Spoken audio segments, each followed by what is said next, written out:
Hello everybody, here we are today talking about the Vancouver Canucks, a team that might have to make a major decision here in the near future regarding possibly trading Elias Pettersson or JT Miller.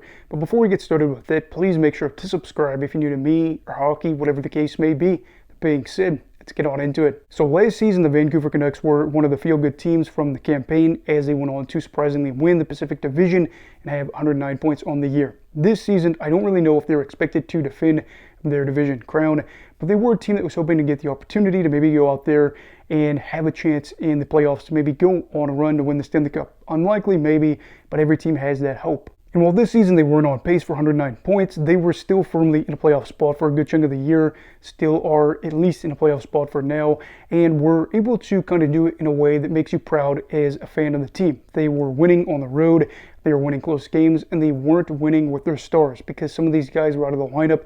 So Vancouver, to start off the year, I think it was really commendable as they had a good run. I actually did a video about that, talking about how it was really awesome to see what we are getting out of this Vancouver team when they could have folded. And at time of recording that video, that was December 3rd, they were 13-7-4 and ranked, I believe, 10th in the league for points percentage. Since I've done that video, they have gone 5-5-4, which ranks 21st in the league for points percentage in that time.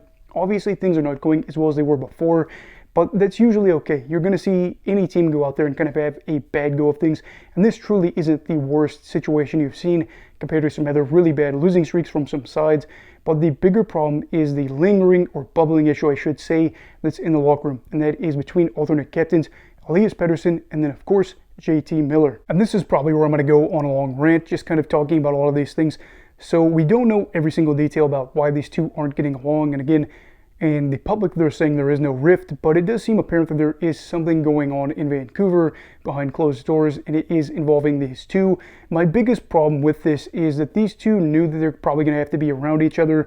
Miller signed an extension in 2022 that was a 7-year deal. He knew at that time that, of course, a guy like Elias Pettersson was probably going to go out there and be part of this team for the future. Meanwhile, Pettersson just signed an extension last season for 8 years, so he already knew that Miller was going to be on a contract for, again, a very long time with this team. So that means one of two things. Either A, they had gotten along for years before this and then just had a recent crash out or fallout, if you will, and they just can't get past that. Or B, they hadn't been getting along for a while now, but for whatever reason they both said, oh, we're going to sign these contracts knowing the other one is going to be there for a long time, which seems very odd to me. But again, it's not totally unlikely for a variety of reasons, but still, you don't really like working with somebody, but you feel like you're confident enough that you can work with him for another 7 years or whatever it is, and then suddenly you can't. I just don't understand. And I think my big problem here is that any other situation, a lot of times, you just have to suck it up. When you are a kid, you might be on a team where you have somebody that's a ball hog, and you are just unhappy with the situation, and you might just not get along with them in general as a person. You know what your coach does. He sits you down, he tells you to suck it up, move on, and then get past it. You may not be best friends, but you have to make it work. That kind of applies later on in other situations in work or in life. You may have to be around somebody that you're not the biggest fan of, but you have to be able to make things happen. And I think it's kind of one of the weird deals with professional athletes being millionaires, and in a lot of ways kind of being blessed. Of course, there is a lot of work, a lot of sacrifice to be made, but you are making more money than the average person, and you are going to have better experiences than the average person.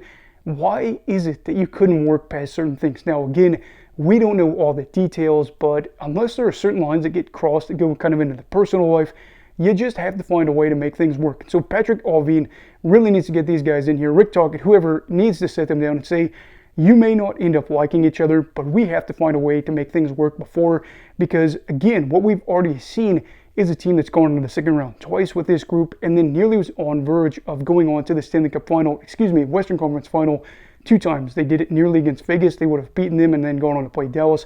And then, of course, last year, had they beaten Edmonton, they would have gone on to the conference final to play, ironically, Dallas again. So there is, again, success we've seen with these two combined before. It is just very frustrating to see how things are really playing out for this team right now, especially with these two. And if you're Patrik Allvin, you are tasked with a very tough decision here in the short future. That is, of course, figuring out who probably would need to go, because it seems like one is on their way out, and that is where, of course, you have to get down to the nitty-gritty. Problem is, it's not like one of these guys is having a career year and then the other one is having a season that would be a career low in a lot of regards. They are two players that are averaging close to a point per game, that are not having as big of a year as you would have liked out of either one of them. Pettersson, of course, been dealing with a little bit of injuries, and then Miller was gone for a little bit too.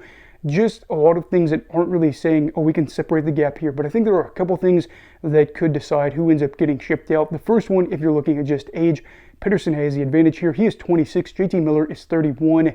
And when you realize that a guy still has, 4 years or so before he's even in his 30s compared to a guy that in a couple years will be in his mid-30s, you'd imagine that he would probably have the advantage of that, of course, being Pettersson. The second thing we're going to be looking at is production in the future, and that is not the same thing as age. You know that a player is going to be 38 years old in 7 years if they're 31, and you might not want them to be part of the long-term future if you feel like, again, you've got somebody that's a little bit younger, but you really need to be looking at production. What production are you going to be getting out of JT Miller when he's 35 compared to Elias Pettersson when he is, say, 30? That is going to be a big deciding factor here. One of those things you may end up looking at if you are Allvin is going to be goal scoring. Both of these players can score goals, but of course this year Pettersson has the advantage on that as well too, is the past couple of seasons he's kind of had that advantage. So in 5 years, if you are the average NHL fan, are you looking at this and saying that you expect JT Miller to be a better player than Elias Pettersson?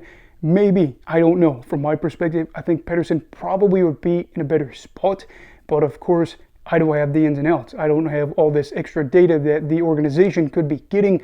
So this is where you really need to look at how productive of a player will this person be, in 3, 4, 5, 6 years, and can they function within this organization going forward now that the other one is gone. Now, as for a third thing here, probably can be talking about their contracts.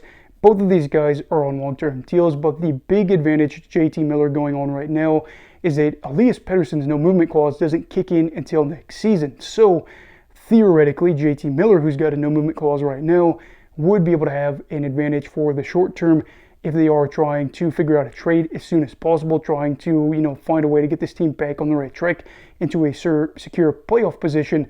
He might be able to say, I'm a little bit older, maybe my goal scoring's been down compared to a guy like Pettersson, but we can solve this problem much faster if you trade him away instead of me. And that's kind of the big problem right now, because if you wait until next season, it becomes harder to do that because you have two players. One of them probably wants to stay and see the other one go.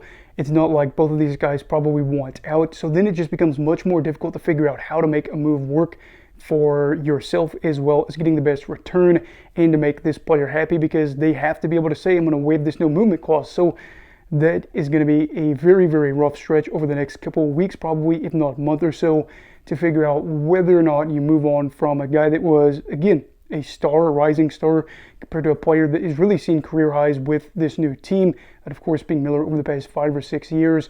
I don't know. And then the final thing that I would say is very important in deciding this factor is the relationship within the locker room, because the guy that has got more friends in the locker room, especially the players that are better, is probably going to be the guy that they go out there and keep around. The guys that get along with Quinn Hughes, Brock Besser, with some of these other guys. They need to have a good relationship with them, and that's just probably going to be the biggest factor in this, is if you've got a player that's better, that does not get along at all with a lot of these players, they still may end up shipping him out to try to get some kind of good return, because you know that at the end of the day, you're probably still going to be keeping a player that over the next couple of years should still be a good player for you, and you need to have a locker room that's not going to, have a bunch of fights when the games aren't even on, but instead you see a situation where you've got, fights on the ice for practice or whatever between your own guys. You want to avoid that. So whoever wins the locker room probably is able to stay in Vancouver. So at the end of the day, I really don't know who's going to get traded out of this bunch. I would try to keep Pettersson, but I am not an NHL GM, and I know that, of course, you have to look out for whatever you think is going to be getting the best return. Maybe they're not getting as many calls on him. I don't really know at the moment, but I do know this. I'm a realist. As much as I would like these two to get along, to shake hands, to hug it out, to be able to go on a nice long camping trip where they make s'mores and, they fish and they, listen to some good music and end up just having the time of their lives on a camping trip, that's not going to happen. These two are just like a lot of every other people where in real life, you know that you just sometimes can't get along with somebody because of their personality or just whatever the situation is. Maybe you are the problem. That is a real possibility. But you know that something is probably going to have to bend or break in this regard, or if you want to be able to avoid breaking, you're probably going to have to make a big decision here very, very soon, because this team is not in a good spot. So anyway, after all that being said, who do you think is getting traded out of Vancouver? Let me know down below in the comments. Also, of course, please make sure to like this video if you enjoyed it and subscribe if you're new. For anybody that's been around for a while, it is weird that I'm wearing my glasses today. I'm just doing it. It doesn't seem like the reflection is too bad as I'm farther away from the light, so that is cool. Maybe I can do that a little bit further on because I like to be able to see and whatnot, but that is that. Everybody, please make sure to have a good day. Where I'm living, or where I live, I should say, is getting 1.5 feet of snow. So of course I'm going to be hunkering down, trying to get warm and have some good food tonight. So of course I'm hoping the same for you. And as always, as I tell you guys at the end of every video, please make sure to stay safe for yourself. Have a great night, and Eagle of Hockey, alright.